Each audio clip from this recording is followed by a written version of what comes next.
Well, how did you meet Savannah? Well, I brought Savannah home from the hospital, so I met her the same day she was born, or maybe the day after. It was actually a really miraculous event. I was headed home from work one day, and I really felt a prompting from the Lord to go by and visit my mom and help her find my sister, who's Savannah's biological mom, is my sister Becky. And I was really tired, and I really didn't want to go. And I was driving down the 10 freeway, and I was coming up to the exit Gary Avenue where I would have gotten off to go to my mom's house. And I really, really didn't want to go. But suddenly I just felt, I'm like even asking the Lord, is this you, or is this just my crazy head, thinking I'm supposed to do something? And I just felt like the Lord, as I was coming up to that exit, just because I was almost past it, and I felt like the Lord yelled at me, just get off the freeway. okay. So I get off the freeway, and I go down to my mom's house, and I walk in, and I ask her, so, do you have any idea where Becky's at? And Becky was heavily pregnant with Savannah. She was almost ready to give birth, and she was out, doing drugs and doing some things that weren't so good for, especially somebody that's about to deliver a baby. And she goes, "No, I have no idea where she's at."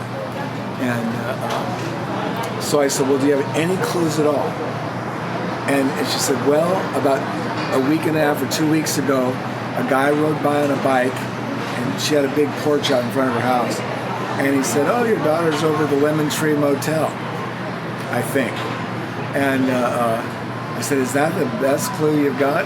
And my mom said, 'Yeah, it's the only clue I've got.' I said, 'Okay, let's get in my car.' And we drove over to the Lemon Tree Motel, which was right alongside of the 10 freeway. And so I drive up. My sister's about 5, 8, or 9, long blonde hair, very attractive, very noticeable. And I went into the hotel lobby, talked to the manager. I go, 'Have you seen anyone that looks like this?' 'No, I haven't seen anyone that looks like that.' I'm like, okay. And I just felt prompted by the Lord to drive around the hotel a few more times.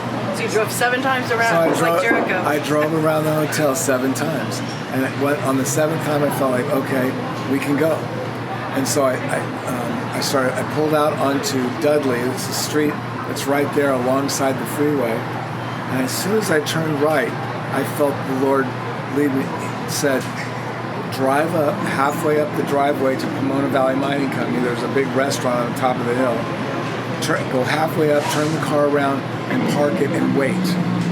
I'm like, okay, so I'll do that. So I turned left to drive up the driveway, and my mom's like, "What are you doing, David? What are you, crazy?" I go, "No, I'm not crazy, Mom. I'm just following directions." And so we get up about halfway. I turn my car around. I park the car.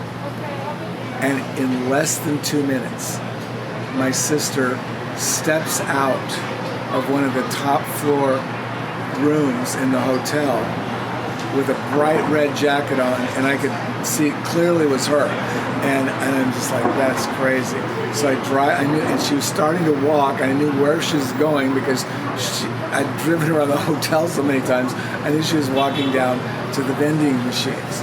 So I drive down there, and on the way down there, I feel like the Lord told me to say, here's what you can say: "Becky, we love you. Just get in the car and come home." Don't say anything else. And the Lord was like, do not say another word. And it was like, you've got to tell this to your mom too. And so that's what we did. I pulled up in my car. I probably looked like some kind of drug dealer driving around there, because at the time I was driving a black Mercedes E500. Very suspicious. It was a cool car. Yeah, anyway. So I drive up, I park, I see Becky at the vending machines, I open my door, and she's like, ready to give birth anytime. But she starts to run, doesn't she? She started to run, and I just shouted out, "Becky, we love you. Just get in the car and come home." And she started yelling and cursing at me and saying all these things.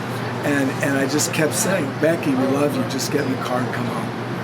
Becky, we love you. Just get in the car and come home. Finally, it was almost like I was making a declaration. It was really weird. And suddenly, she walks over to my car, she gets in, and I drive her home. So now she's home, living at my mom's house. My mom had a really big place in Pomona.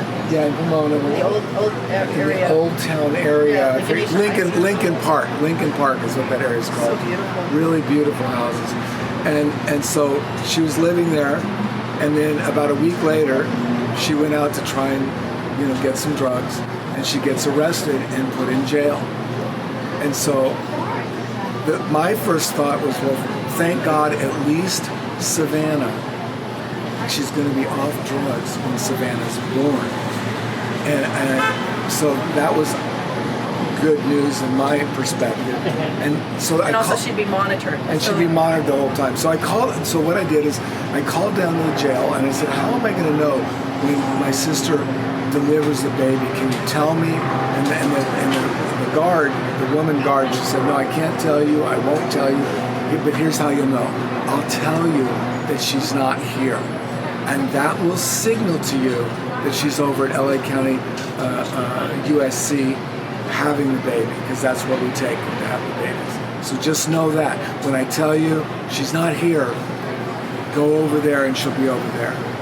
And so that's what happened. So I kept calling. I called every day, and then a few days later, sure enough, she's not here. And so I'm like, oh, okay. So I knew what that meant. So I drove over to LA County USC, and they have a special section where they keep the people from the jail. And so I start to go in, and I asked where Rebecca Clancy was, and they're like, sorry, we can't. We won't tell you. You can't even go on that floor. We're not going to tell you anything. You're not allowed to visit. Too many people escape this way. I'm like, oh. Great, because I was concerned about Savannah going into Child Protective Services. I wanted to be there to be able to take her home so she wouldn't go into Child Protective Services. So I didn't know what to do. So I literally, for 3 days, I would just get in my car, dressed like I was going to go to work in my suit, and I'd drive down to LA County USC, and I would sit, stand, wait on the stairs of LA County, praying for direction from the Lord about what to do, how to find Savannah. I knew her name was going to be Savannah. I knew she was pregnant with a girl, and I knew her name was going to be Savannah. And so those were the two things that I knew. And so I went down there the first day, and I was there, all day long, went home, came back the next morning, was there all day long, came home. Third day, I went down there I got there at around 8 o'clock in the morning. I was just praying. It was about 10:30 in the morning. And a friend of mine that was an insurance broker from Orange County, who dealt a lot with our company, with the workers' comp that we had, he gives me a call, and he was talking to me, and he goes, I'm so frustrated because our servers are all down. And I just said, Steve, oh my gosh, I've got to go.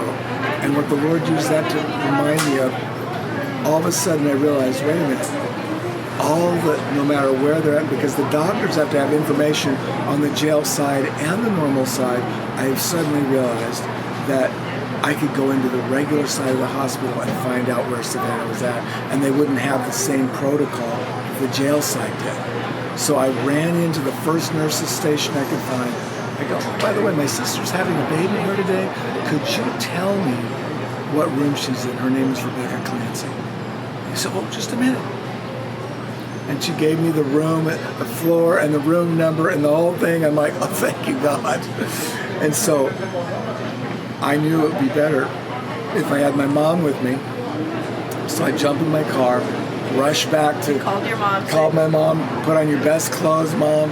Went back to Pomona, picked her up, drove back to LA County USC, and I went into the jail side. So my mom's dressed super nice. I've got my suit on, tie. I look, totally professional. I just walked right in. I walked right by him. Nobody stopped me. I walked right into the elevator, went right up to the 5th floor. Wasn't even sure. Well, they said I wasn't even supposed to be there, but I just walked right in, walked right up to the nurse's station, and I just said to the nurse, "Hi, my name's David Clancy, and this is Joyce Clancy. My sister is here having a baby girl right now. Her name is Savannah, and we're here to pick her up and take her home." We're here to pick up Savannah. Right, we're here to pick up Savannah. And they're just like, oh, okay, just a minute, Mr. Clancy. The nurse is gone for a few minutes, comes back, has a clipboard with about 5 or 6 papers for me to sign. So I just sign all the papers, and then a couple minutes later, they bring me out Savannah in a little car seat for my car. And we went downstairs, I put her in my car, and we had Savannah. And she didn't get put into Child Protective Services, and she didn't end up in the system.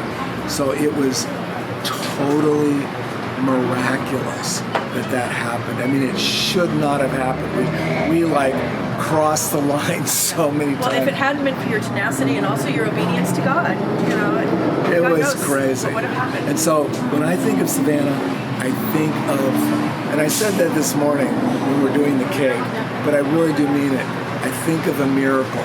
There were so many miracles it took to actually bring her home, and my goal was never to have her be my daughter. I was trying to help my sister get her kids and family together, but she could never get off drugs. And so finally the DCFS office just said, well, you've either got to adopt them, Are you Mr. willing to Clancy, take them or or you're not? willing to adopt Then them. we're If gonna not, we're going to place put them them out into the somewhere system. So, to our miraculous, amazing daughter, who I'm so incredibly proud of, we just want to wish you the most amazing, happy 16th birthday, and we're so glad we got to celebrate this little adventure with you down in Olvera Street in Los Angeles, not far from where you were born. So it's been really fun and